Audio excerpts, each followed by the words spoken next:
Di Indonesia kenapa madhab Syafi'i? Ya karena dulu dai-nya orang-orang bermadhab Syafi'i. Berubah madhab itu kan kalau pernah bermadhab ya. Kalau kita yang nggak pernah bermadhab kan sebenarnya bukan berubah madhab. Tapi kan milih pendapat sebenarnya kan. Nah itu gimana hukumnya? Boleh nggak itu? Kalau konteksnya adalah kita baru belajar agama, misalnya ya baru belajar Islam gitu, kita harusnya ngikutin mazhab yang mana nih?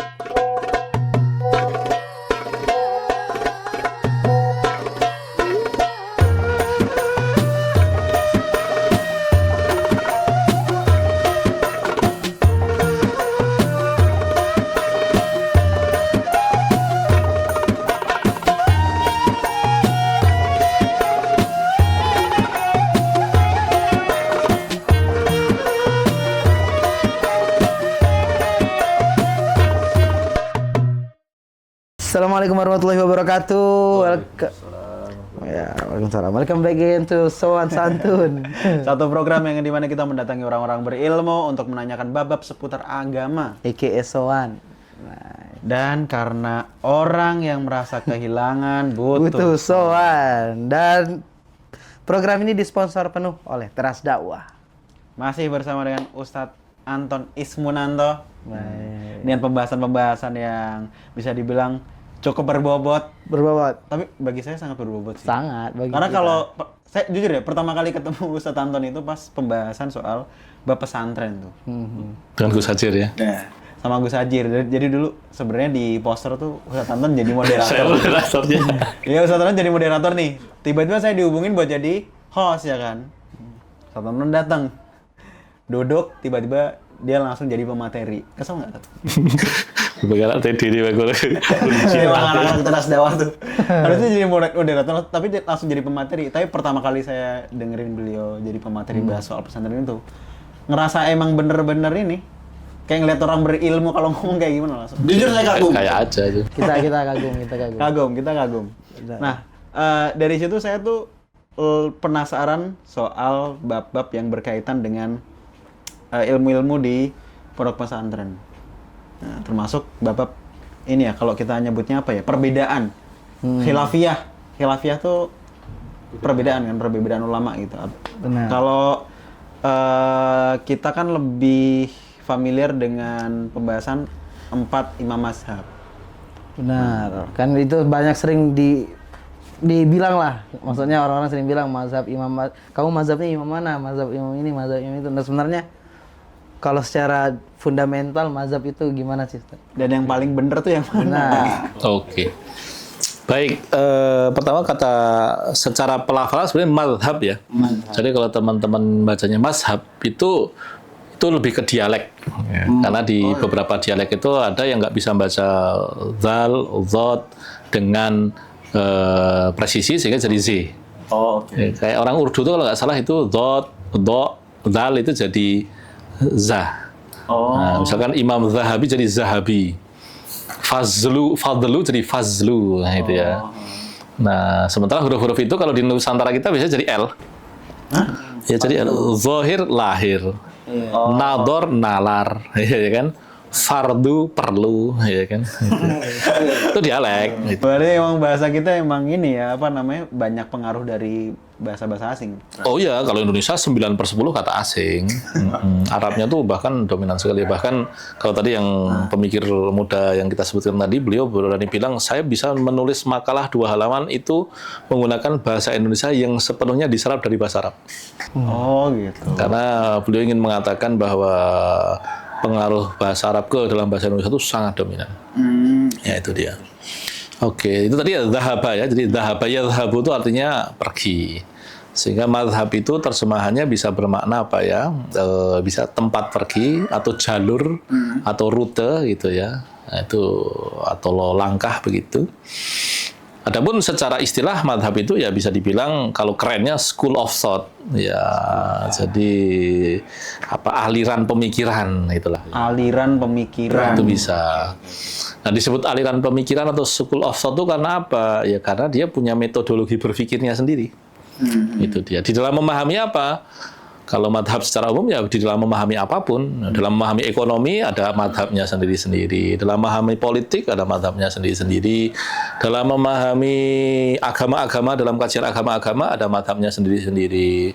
Misalkan ada yang madhabnya orang empirisis, ada madhabnya orang rasional misalkan. Dalam seni juga ada madhabnya juga kan. Sampai masuk ke bagian seni juga. Seni ya kan ada school of thought-nya masing-masing. Oh, iya. Ada yang realistik, Oh, iya. ada yang surrealistik, ya itu. Abstrak. Betul, itu kan. Termasuk dalam studi Islam. Ya, jadi dalam studi Islam itu ada madhab-madhabnya juga. Itu dia. Nah, dan kemudian madhab itu kalau orang tadi nyebut empat imam madhab, nah itu yang harus dipahami itu tidak hanya di fikih sebetulnya. Jadi ada madhab di dalam fikih, ada madhab dalam akidah, ada madhab dalam bahasa. Bahasa itu ada madhabnya. Oh iya. Udah madhabnya itu gitu. Berarti yang 4 imam mazhab ini kita berarti bicarakan dalam ranah apa nih? Fikih. Dalam ranah fikih. Itu pun sebetulnya tidak 4. Oh, lebih dari itu. Lebih dari itu. Ada berapa, Ustaz? Nah, sebetulnya belasan. Iya. Tapi kenapa 4 ini yang paling terkenal dan populer? Nah, Allah takdirkan memang yang 4 ini yang paling kuat bangunannya itu, paling kokoh bangunannya begitu ya, sehingga pengikutnya banyak, tulisannya banyak, kemudian tersebar ke berbagai negeri, tidak tersingkir oleh madhab yang lain. Tapi kalau yang tersingkir kan banyak tuh, misalkan apa? Pernah dengar nggak? Tadi kita misalkan ada ada temannya Imam Malik bin Anas, madhab Maliki. Seusia, sering dianggap murid, tapi sebagian ulama mengatakan orangnya lebih alim nih. Dan karena beliau kaya, beliau sering membantu kehidupan Imam Malik, gitu dia. Nah, sementara ketika beliau sudah meninggal, muridnya Imam Malik yang punya madhab, namanya Imam Syafi'i, itu nanti datang ke Mesir untuk mempelajari hazanah peninggalannya ulama ini. Dan kemudian mempengaruhi pemikiran Imam Syafi'i belakangan. Siapa ulamanya itu? Namanya Laits bin Sa'ad. Nah itu, madhabnya hilang. Nggak berkembang. Karena kewibawaannya tidak seperti Imam Malik. Imam Malik kan berwibawa sekali. Beliau lebih humble, lebih nggak tampak gitu ya. Atau di Syam, ya itu ada seorang imam yang selalu memimpin perang. Namanya Imam Al-Auza'i. Itu dulu orang Syam itu madhabnya ya madhab Auza'i itu. Tapi kemudian karena beliau sibuk di medan tempur, muridnya dikit, kemudian muridnya berakhir gitu, madhab yang lain yang kemudian berkembang. Itu. Nah, munculnya mazhab itu gara-gara penyebutnya apa? Mazhab. Mazhab. Nah, kemunculan mazhab itu urgensinya tuh apa? Baik, sebetulnya awalnya secara alamiah saja. Jadi gini, sumber kita itu kan sebenarnya kan Quran dan Sunnah kan gitu ya. Nah, Quran dan Sunnah itu kan tidak bicara sendiri, dia kan difahami. Ketika difahami itu tentu dipengaruhi oleh satu perangkat bahasanya, di mana bahasa Arab itu memang punya keluasan yang mengagumkan dan Allah sudah jadikan bahasa Arab ini sebagai bahasa wahyu gitu ya. Kemudian yang kedua, kalimat-kalimat dalam Quran dan hadis itu ada beberapa bagian yang punya beberapa makna atau multi tafsir, sehingga bisa dipahami dari sini dan dari sini gitu ya. Belum lagi nanti persoalan ulama kan kecerdasannya berbeda-beda, pengalaman hidupnya berbeda-beda, perspektifnya beda-beda, pertimbangannya beda-beda. Maka kemudian secara alamiah ya Quran, hadis dan tafsiran ulama itu sejak awal itu berbeda-beda. Apakah di semua hal? Ya enggak dong. Makanya kemudian ada yang perkara pokok agama itu enggak akan ada bedanya. Keesaan Allah, ya kan, dan kerasulan Muhammad SAW, kewahyuan Quran, nah, itu sudah selesai. Tapi di beberapa perkara detail beda-beda. Itu alamiah. Termasuk bahasa tadi. Bahasa tadi ya, misalkan jadi mazhab itu awal-awalnya itu berkembang itu karena wilayah. Jadi ada sih, tapi mungkin di lain waktu lah ya, ada teori yang bisa menjelaskan kenapa mazhab itu muncul dipengaruhi oleh wilayah juga, itu ada teorinya juga. Tapi memang asalnya tuh wilayah itu yang paling masuk akal. Kenapa? Misalkan gini deh, misalkan nih, Nabi Muhammad itu tempat tinggalnya ada berapa? 2 kan, Mekah dan Madinah. Nah, ketika Nabi Muhammad meninggal, kira-kira kebiasaannya orang Mekah dan orang Madinah itu bisa sama persis atau enggak? Beda, ya kan? Nah, beda lokasi geografis. Yes, situasinya beda, apalagi kan beda 440 kilo tuh. Maka kemudian kira-kira cara menjalani Ramadannya ada beda-bedanya dikit nggak? Ada. Nah, cara sholat tarawehnya Beda. ada bedanya gitu kan. Cara memahami beberapa kalimat Beda. ya kan, beda. Itu kan konsekuensi alamiah. Makanya dulu kalau dalam bahasa itu ada mazhabnya orang Kufah dan orang Basrah. Nah, itu ada beda. Itu cara menjamak beberapa kata aja. ya kan dalam bahasa Arab itu ada kata tunggal, kata jamak gitu ya, itu bisa beda. Nah dalam perkara fikih yang memang banyak sekali persoalannya gitu ya, itu bisa beda. Termasuk nanti ada juga perkara akidah, itu ada beberapa beberapa komunitas keilmuan yang dipimpin oleh ulama tertentu gitu biasanya, atau dipengaruhi oleh ulama tertentu, itu punya cara pandang yang berbeda ketika membahas beberapa kata tertentu, isu tertentu, persoalan tertentu. Itu begitu itu. Tapi memang yang paling aman untuk kita bicarakan di mazhab fikih tadi, karena itu kebutuhan praktis harian kita gitu ya, dan kemudian oleh orang awam banyak ditemukan. Karena kalau yang selain itu kan tidak, bahasa Arab nggak semua orang belajar bahasa Arab. Akidah nanti beberapa isunya agak berat sehingga kalau kita bincangkan malah akan menimbulkan salah paham. Tapi kalau di fikih ini lumrah banget tuh.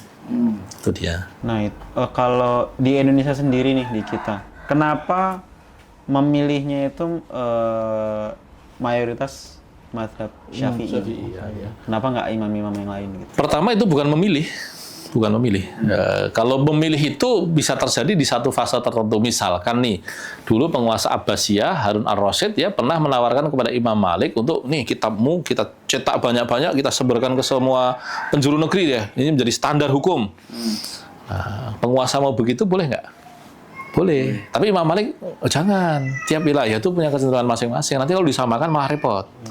Nah itu kebijaksanaan raja yang bertentangan dengan kebijaksanaan ulama. Raja ingin ketertiban, ulama ingin keragaman. Nah itu kebijaksanaan masing-masing tuh. Di Indonesia kenapa mazhab Syafi'i? Ya karena dulu dai-nya orang-orang bermadzhab Syafi'i.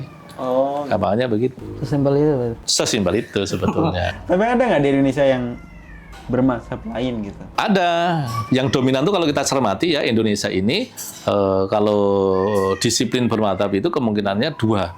Pertama, orang-orang yang merujuk kepada Hambalinya Saudi, biasanya Ikhwah Salafi, saudara-saudara Salafi, atau kemudian yang bermadzhab Syafi'i, Azhar gitu ya, Al-Azhari, Syafi'i, ya misalnya saudara-saudara NU, Nahdien itu ya. Itu dia. Kalau kemudian ada kelompok ketiga, itu yang mungkin gaduh-gaduh gitu. Gimana maksudnya? Misalkan yang modernis ya kayak Muhammadiyah, Persis, Irsyad itu cenderung mengatakan tidak bermadzhab. Terus gimana kalau tidak bermadzhab? Sebetulnya kalau kita salam ada sponsor lewat itu ya. Dalam kasusnya itu kalau dibilang tidak bermadzhab itu nanti gimana caranya? Ya bisa jadi asal ngambil itu kalau nggak disiplin. Tapi kalau lebih hati-hati dia mencoba mengembangkan kriterianya sendiri yang tidak setertib madzhab-madzhab tadi untuk memilih pendapat yang sesuai kebutuhan.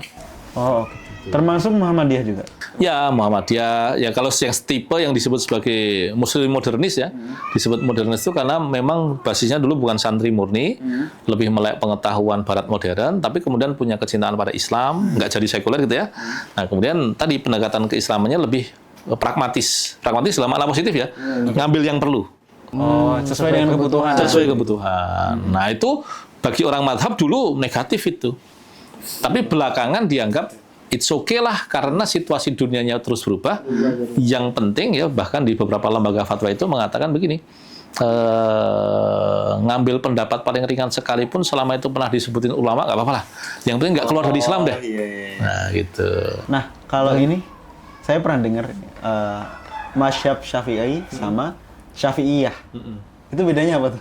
Kalau sebetulnya madhab Syafi'i dengan Syafi'iyah itu sama aja. Tapi kalau Imam Syafi'i dengan Syafi'iyah atau madhab Syafi'i itu bisa beda. Bedanya apa? Jadi gini, Imam Syafi'i adalah imamnya, pendirinya. Nah, apakah ulama itu menganggap bahwa Imam Syafi'i maksum? Ya enggak kan? Apakah pendapat Imam Syafi'i semuanya disepakati oleh pengikutnya? Enggak juga kan gitu. Maka kemudian nanti berkembang yang namanya satu qaulul imam, perkataannya Imam Syafi'i. Ataupun imam yang lain kalau kasusnya madhab yang lain ya.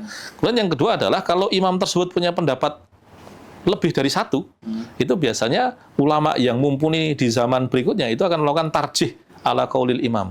Pilih mana yang lebih kuat. Misalkan nih, kalau di Syafi'iyah, Imam Syafi'i punya dua pendapat nih, mana yang lebih kuat nih? Misalkan kalau pernah dengar yang anak pesantren, Imam Syafi'i di Irak punya pendapat lama, qaul qadim, nanti di Mesir ketemu Lais bin Sa'ad tadi punya pendapat baru atau qaul jadid gitu ya. Nah, itu ulama belakangan ngecek mana sih yang lebih tepat tuh sebetulnya, lebih kuat, lebih akurat, lebih sesuai keadaan gitu. Itu ada pemilihan itu.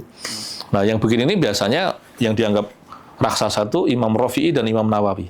Oh iya. Kalau di madhab Syafi'i ya, di madhab yang lain nanti beda lagi tuh.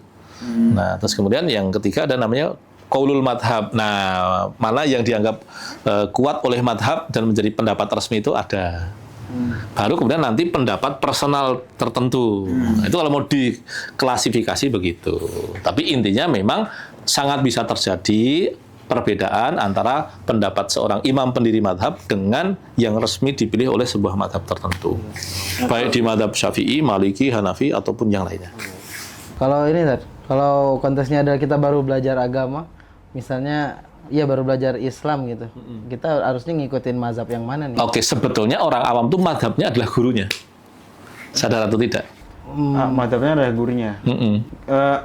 Maksudnya gurunya punya bermadzhab apa, dia ngikutin atau Yes, gimana? bahkan pada batas tertentu ketika gurunya itu tidak disiplin mengikuti madhab tertentu, berarti kan awam ini kan hanya ngikut gurunya. Benar. Misalkan nih, kalau gurunya tertib, berarti kan dia sama dengan madhab gurunya. Kalau gurunya nggak tertib, misalkan nih, saya modernis nih, orang yang belajar Islamnya cenderung gaduh-gaduh nih, lalu kemudian antum nyantai ke saya di banyak pelajaran, kan nanti akhirnya kan madhabnya kan ngikut-ngikut saya, yang mungkin tidak tertib, tidak disiplin.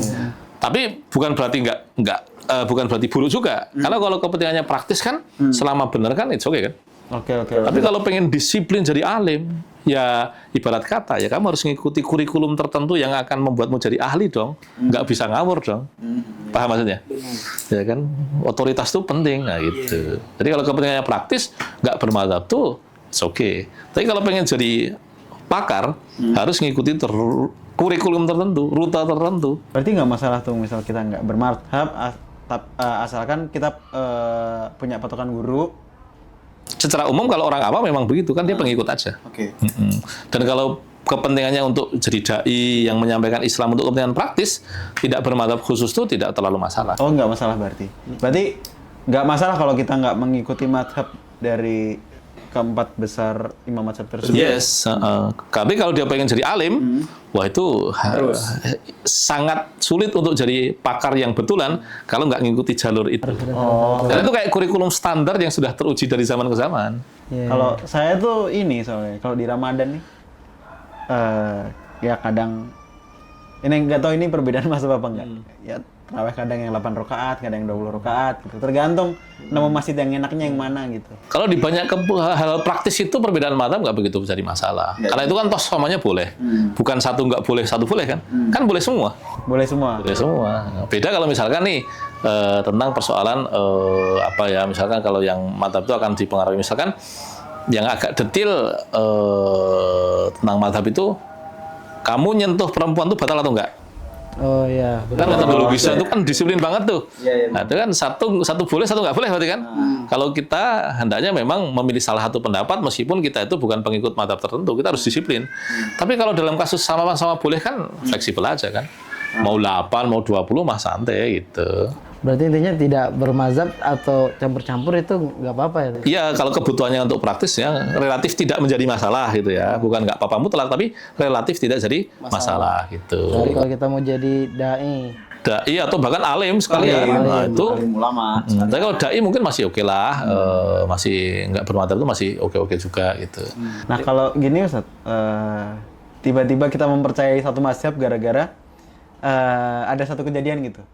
Misal kita habis wudu di bersentuhan kulit sama lawan jenis itu, kan dosa batal tuh. Terus kita merubah keyakinan kayak aku mengikuti mazhab yang ini kok, yang kalau sentuhan nggak apa-apa gitu. nggak betul. Pertama, kalau dia berubah mazhab itu ya, atau lebih tepatnya mungkin nggak sampai kan gini, berubah mazhab itu kan kalau pernah bermadzhab ya. Kalau kita yang nggak pernah bermadzhab kan sebenarnya bukan berubah mazhab, tapi kan milih pendapat sebenarnya kan. Nah itu gimana hukumnya? Boleh nggak itu? Kalau berubah mazhab secara umum boleh, kan begitu. Yang penting dia bertanggung jawab aja. Tapi kalau kemudian orang yang nggak pernah bermadzhab milih pendapat, itu kan sebetulnya kan sesuai kebutuhan. Nah, ketika sesuai kebutuhan itu dia menekankan mencari gampangnya, ataukah memang karena keadaan. Kalau cari gampangnya dia bisa dosa tuh. Oh gitu. Terus misalnya gini, ketika perkara ini dia nyari ringannya di mazhab ini, ketika di perkara ini nyari ringannya di mazhab ini, semuanya dicari yang ringan-ringan, yang gampang-gampang. Wah kayak gitu orang kayak gini bisa hati-hati nih, bisa masuk ke dalam dosa kan? Karena menyepelekan agama tuh. Ya. Tapi kalau kemudian karena situasi begini, dia memilih pendapat begini, karena dianggap lebih masuk akal, ya kan?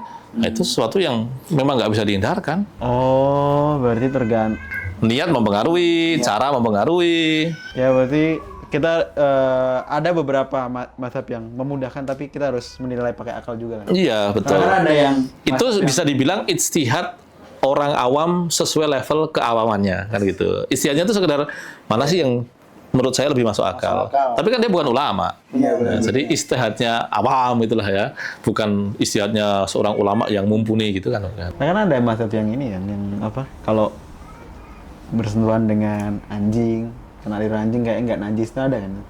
Ya oke. Ya, Kalau saya pernah dengar katanya kalau mazhabnya Imam Syafi'i itu mazhab yang sangat ketat katanya. pertama begini, beberapa mazhab dicirikan dengan ciri-ciri tertentu. Ya, misalkan mazhab Syafi'i lebih ihtiyat, lebih hati-hati, mazhab Hanafi lebih rasional, itu betul. Tapi di bagian-bagian tertentu juga setiap mazhab itu punya pendapat-pendapat ringannya masing-masing juga. Oh, Jadi bisa dibilang mazhab itu memang, apalagi yang 4 yang sudah Allah berkahi menjadi mazhab terbesar itu memang mengagumkan. Hanya sekedar catatan, Indonesia itu yang paling banyak pengaruh itu kalau nggak Syafi'i, Hambali. Kalau Hanafi dan Maliki itu asing sekali di Indonesia. Karena muridnya hampir nggak ada.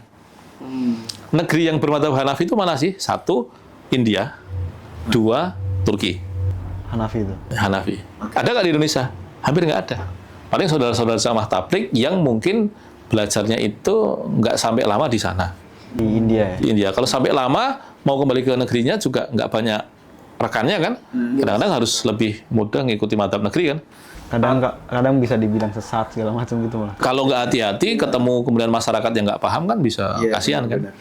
Termasuk orang-orang yang di Maliki itu kan yang daerah-daerah Maghrib. Maghrib itu Mesir ke barat sampai Atlantik tuh. Maroko gitu. Maroko, Tunis gitu ya.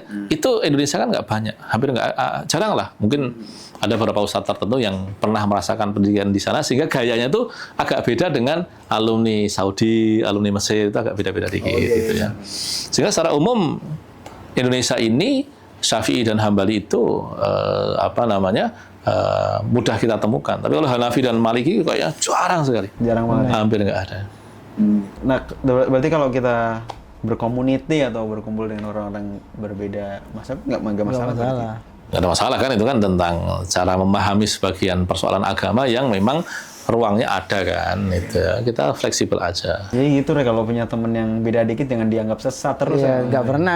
Kebetulan aku ngumpulnya di teras dakwah. Bagus. Karena di teras dakwah itu adalah tempat di mana teman-teman yang lagi di fase kehilangan, mencari arah, pingin belajar agama tanpa tekanan dengan banyak program-program yang anak muda banget gitu. Nah, dan buat teman-teman yang ingin menginfakkan sedekahnya, punya uang berlebih, pengen cari lembaga yang kredibel dan amanah, Baitul Mal Teras Dakwah menjadi solusi untuk kalian. Benar. Karena Baitul Mal Teras Dakwah mengelola infak-infak kalian untuk dijadikan pembangunan masjid, pesantren, sekaligus program-program yang bermanfaat untuk umat. Benar. Gitu. Jangan lupa sedekah uang kalian di Baitul Mal Teras Dakwah. Gitu.